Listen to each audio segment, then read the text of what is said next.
Hey, what is up, everybody? This is Stevie Breach coming to you here on Thanksgiving Thursday week. Here it is on Sunday. The 49ers played in Seattle.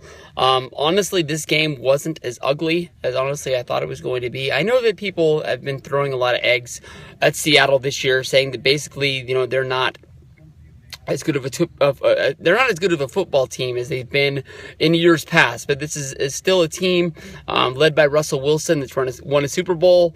Went to the Super Bowl even though they lost.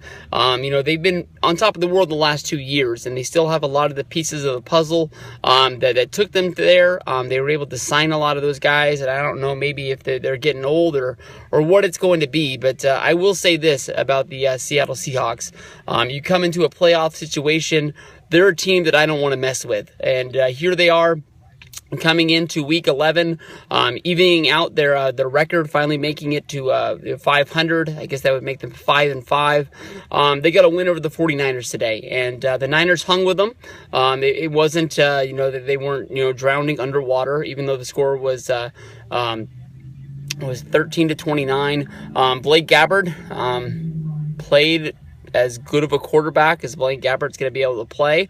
I think that honestly there was 2 shots in the game which honestly the Seattle should have picked the ball off, and it should have been a lot worse than what it was. Gabbert was able to muster up some drives with the offense, but I think what it comes down to it is the defense wasn't on par today against the All right, guys, sorry about that. I have to patch these 2 videos together, but the 49ers ended up losing this game. Blaine Gabbert, he played a pretty good game on offense. He had 2 throws that honestly, in my opinion, should have been picked off and should have been ran back the other way. But the Seattle defense wasn't able to capitalize on it. When it comes down to it, in my opinion, I really think that the Niners have real big problems. That, some days the offense shows up and they look really, really good, but the defense really struggles. Or sometimes the defense is on point and the offense can't get the ball moving, can't make a pass. Can't run the ball downfield, and they're just not able to put together a full football game, and that's really what the Niners really need to improve on. It's not like they flip a coin and the defense says, hey, we're going to take the day off today. It's just that they're just not up to par, and today was a day that the defense weren't able to get some stops. If they would have got some stops, this could have been a whole different football game. But then again, if Blaine Gabbert throws those 2 balls that are picked off, ran back the other way, we're looking at a blowout. For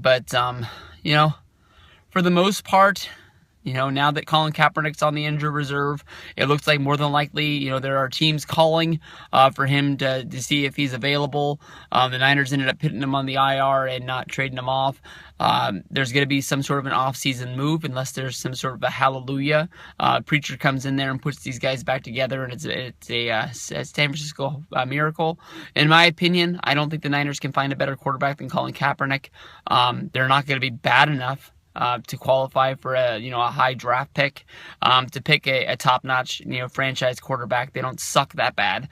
If in my opinion, I'm not looking for the Niners to kick the bucket and just say we're done, but there's no real reason to win football games from here on out. We're too far out of the West. We're too far out of the wild card. You got to see what your team can do, but at the same point, you're not helping yourself by winning games.